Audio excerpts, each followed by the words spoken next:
कि एक शख्स, इनमें से जो अरेस्टेड इंडिविजुअल्स हैं उनमें से एक शख्स एक सरेंडर्ड रिलीज टेररिस्ट है, जो दूसरा शख्स है वो एक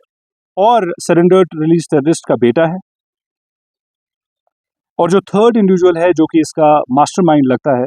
वो पिछले 2 साल से एक नार्को टेरर केस में अपनी अरेस्ट से भागने की कोशिश में था और अपना इलाका छोड़ करके कहीं और रह रहा था।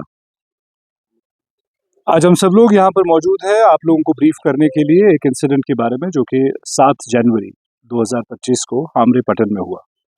इस इंसिडेंट के बारे में जो इतला मौसूल हुई इंचार्ज पुलिस पोस्ट बलहालन के थ्रू कि लगभग 7:40 शाम को एक ग्रेनेड इंसिडेंट हुआ था पटन में, और ये इंसिडेंट अननोन टेररिस्ट ने किया था। ग्रेनेड लॉब किया था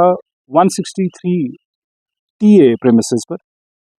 और ये ग्रेनेड फटा था उनके MI रूम का जो स्ट्रक्चर है उसकी छत पर, जिसकी वजह से एक सिग्निफिकेंट डैमेज उस स्ट्रक्चर को हुआ था। थैंकफुली वहाँ पर कोई लॉस ऑफ लाइफ नहीं हुआ। मौका वारदात पर जो भी सबूत फराहम हुए, जिसकी टेक्निकल और इलेक्ट्रॉनिक एविडेंस जिसमें शामिल थी, उसकी बिना पर और एक थरो एनालिसिस करने पर सिक्योरिटी फोर्सेस के साथ मिल करके बारामूला पुलिस ने इन्वेस्टिगेशन शुरू की। इन्वेस्टिगेशन FIR नंबर 1 2025 जो कि 109 BNS और 16 व 23 section of unlawful activities act के तहत जो रजिस्टर्ड केस था उसकी शुरुआत में इस एनालिसिस की बेसिस पर और मल्टीपल टीम्स जो हमने इस इन्वेस्टिगेशन में लगाई थी उनकी काविशों की वजह से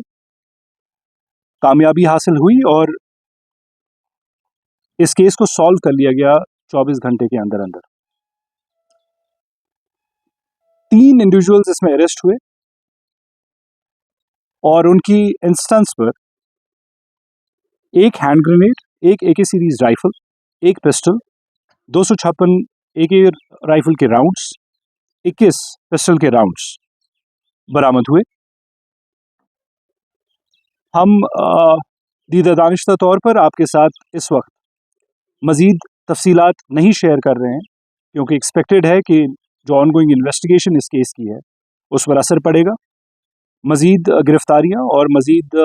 रिकवरीज एक्सपेक्टेड हैं।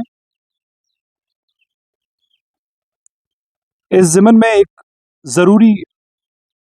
कुछ चीज़ें जो ज़रूरी बतानी समझते हैं हम, उसमें यह है